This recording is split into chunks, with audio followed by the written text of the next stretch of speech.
আজ আমি সুকুমার রায়ের লেখা রাজার অসুখ এই গল্পটা পাঠ করে শোনাচ্ছি।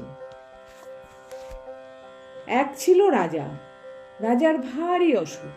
ডাক্তার, বদ্যি, হাকিম, কবিরাজ সব দলে দলে আসে আর দলে দলে ফিরে যায়। অসুখটা যে কি তা কেউ বলতে পারে না। অসুখ সারাতেও পারে না। সারাবে কি করে? অসুখ তো আর সত্যিকারের নয়। রাজামশাই কেবলই বলেন ভারী অসুখ, কিন্তু কোথায় যে অসুখ তা আর কেউ খুঁজে পায় না। কত রকমের কত ওষুধ রাজামশাই খেয়ে দেখলেন, কিছুতেই কিছু হলো না। মাথায় বরফ দেওয়া হলো, পেটে সেঁক দেওয়া হলো, পায়ে জোঁক লাগানো হলো, হাতে মাদুলি বাঁধা হলো, কিন্তু অসুখের কোনো কিনারাই হলো না। তখন রাজামশাই গেলেন ক্ষেপে।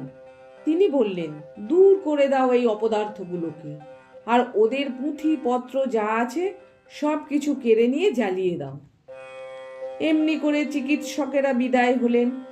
ভয়ে আর কেউ রাজার বাড়ির দিকেও যায় না। তখন সকলের ভাবনা হলো, তাই তো, শেষটায় কি রাজামশাই বিনা চিকিৎসায় মারা যাবেন? এমন সময় কোথা থেকে এক সন্ন্যাসী এসে বলল, অসুখ সারাবার উপায় আমি জানি, কিন্তু সে ভারী শক্ত। তোমরা কি সেসব করতে পারবে? মন্ত্রী, কোটাল, সেনাপতি, পাত্রমিত্র সবাই বলল, কেন পারবো না? খুব পারবো, জান দিতে হয় জান দেব। তখন সন্ন্যাসী বলল, প্রথমে এমন একটি লোক খুঁজে আনো যার মনে কোনো ভাবনা নেই, যার মুখে হাসি লেগেই আছে, যে সব সময় সব অবস্থাতেই খুশি থাকে। সবাই বলল, তারপর? সন্ন্যাসী বলল, তারপর সেই লোকের গায়ের জামা রাজামশাই যদি একটি দিন পরে থাকেন, আর সেই লোকের তোষকে যদি এক রাত্রি ঘুমিয়ে থাকেন, তাহলেই সব অসুখ সেরে উঠবে। সবাই শুনে বলল, এ তো চমৎকার কথা। তাড়াতাড়ি রাজামশাইয়ের কাছে খবর গেল। তিনি শুনে বললেন, আরে, এই সহজ উপায়টা থাকতে এতদিন সবাই মিলে করছিল কি? এইটা কারোর মাথায় আসেনি? যাও, এখনই খোঁজ করে সেই হাসিওয়ালা লোকটার জামা আর তোষক নিয়ে এসো। চারিদিকে লোক ছুটল। রাজ্যময় খোঁজ খোঁজ রব পড়ে গেল, কিন্তু সে লোকের সন্ধান পাওয়া যায় না। যে যায় সেই ফিরে আসে আর বলে, যার দুঃখ নেই, ভাবনা নেই, সর্বদাই হাসি মুখ, সর্বদাই খুশি মেজাজ, কই তেমন লোকের তো দেখা পাওয়া গেল না। সবার মুখে একই কথা। তখন মন্ত্রীমশাই রেগে বললেন, এদের দিয়ে কি কোনো কাজ হয়? এ মূর্খেরা খুঁজতেই জানে না। এই বলে তিনি নিজেই বেরোলেন সেই অজানা লোকের খোঁজ করতে।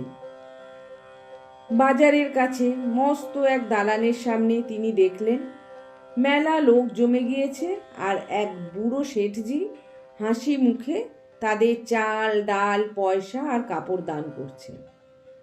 মন্ত্রী ভাবলেন, বাহ, এই লোকটাকে তো বেশ হাসি খুশি দেখাচ্ছে। ওর তো অনেক পয়সাও আছে দেখছি। তাহলে আর ওর দুঃখর বা কিসের, ভাবনাই বা কিসের? ওরই একটা জামা আর তোষক চেয়ে নেওয়া যাক। মন্ত্রীমশাই এইরকম ভাবছেন, ঠিক সেই সময় একটা ভিখারি করেছে কি, ভিক্ষা নিয়ে শেঠজিকে সেলাম না করেই চলে যাচ্ছে। আর শেঠজির রাগ দেখে কে? তিনি ভিখারিকে গাল দিয়ে, জুতো মেরে তার ভিক্ষা কেড়ে নিয়ে তাকে তাড়িয়ে দিলেন। ব্যাপার দেখে মন্ত্রীমশাই মাথা নেড়ে সেখান থেকে সরে পড়লেন। তারপর নদীর ধারে এক জায়গায় তিনি দেখলেন একটা লোক ভারী মজার ভঙ্গি করে নানা রকম হাসির গান করছে, আর তাই শুনে চারিদিকের লোকেরা হো হো করে হাসছে। মানুষ যে এত রকম হাসির ভঙ্গি করতে পারে তা মন্ত্রীমশাইয়ের জানা ছিল না। তিনি লোকটার গান শুনে আর তামাশা দেখে একেবারে হেসে অস্থির হয়ে উঠলেন আর ভাবলেন, এমন আমুদে লোকটা থাকতে কিনা আমার লোকগুলো সব হতাশ হয়ে ফিরে যায়। তিনি পাশের একটি লোককে জিজ্ঞাসা করলেন, এই লোকটা কে হে? সে বলল, ও হচ্ছে গোবরা মাতাল। এখন দেখছেন কেমন খোশ মেজাজে আছে, কিন্তু সন্ধ্যা হলেই ওর মাতলামি, চেঁচামেচি আর উৎপাত শুরু হয়। ওর ভয়ে পাড়ার লোক তিষ্ঠতে পারে না। শুনে মন্ত্রীমশাই গম্ভীর হয়ে আবার চললেন সেই লোকটির সন্ধানে। সারাদিন খুঁজে খুঁজে মন্ত্রীমশাই সন্ধ্যার সময় বাড়ি ফিরলেন, কিন্তু সে লোকের সন্ধান কোথাও মিলল না। এমনি করে দিনের পর দিন তিনি খোঁজ করেন আর দিনের পর দিন হতাশ হয়ে বাড়ি ফেরেন। তার উৎসাহ প্রায় ফুরিয়ে এসেছে। এমন সময় হঠাৎ এক গাছের তলায় তিনি একটা পাগলা গোছের বুড়ো লোকের দেখা পেলেন। লোকটার মাথা ভরা চুল, মুখ ভরা দাড়ি, সমস্ত শরীর যেন শুকিয়ে দড়ি হয়ে গিয়েছে। সে একা একা বসে বসে আপন মনে কেবলই হাসছে। মন্ত্রী বললেন, তুমি এত হাসছো কেন? সে বলল, হাসবো না? পৃথিবী বন বন করে ঘুরছে, গাছের ছায়া সরে সরে যাচ্ছে, মাঠে মাঠে ঘাস গজাচ্ছে, রোদ উঠছে, বৃষ্টি পড়ছে, পাখিরা গাছে এসে বসছে, আবার সব উড়ে যাচ্ছে। এসব চোখের সামনে দেখছি আর হাসি পাচ্ছে। মন্ত্রী বললেন, তা না হয় বুঝলাম, কিন্তু শুধু বসে বসে হাসলে তো আর মানুষের দিন চলে না। তোমার কি আর কোনো কাজকর্ম নেই?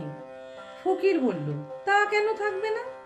সকালবেলায় নদীতে যাই, সেখানে স্নান টান সেরে লোকজনের যাওয়া আসা, কথাবার্তা, এই সব তামাশা দেখে আবার গাছতলায় এসে বসি। তারপর যেদিন খাওয়া জোটে খাই, যেদিন জোটে না সেদিন খাই না। যখন বেড়াতে ইচ্ছা হয় বেড়াই, যখন ঘুম পায় তখন ঘুমোই। কোনো ভাবনা চিন্তা হট্টগোল কিছুই নেই, ভারী মজা। মন্ত্রী খানিক মাথা চুলকিয়ে বললেন, যেদিন খাওয়া পাও না সেদিন কি করো?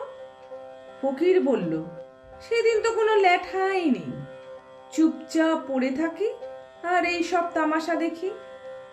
বরং যেদিন খাওয়া হয় সেদিনই হাঙ্গামা বেশি। ভাত মাখো রে, গ্রাস তোলো রে, মুখের মধ্যে ঢোকাও রে, চিবো রে, গেলো রে, তারপর জল খাও রে, আঁচাও রে, হাত মুখ মোছো রে, কত রকম কাণ্ড। মন্ত্রী দেখলেন এতদিনে ঠিক মতো লোক পাওয়া গিয়েছে। তিনি বললেন, তোমার গায়ের এক আধখানা জামা দিতে পারো? তার জন্য তুমি যত ইচ্ছা দাম নাও, আমরা দিতে প্রস্তুত আছি। শুনে লোকটা হো হো করে হাসতে লাগলো আর বলল, আমার আবার জামা? এই সেদিন একটি লোক একটি শাল দিয়েছিল, তাও তো চাই ভিখারিকে দিয়ে ফেললাম। জামাটা আমার ধারি না কোনোদিন।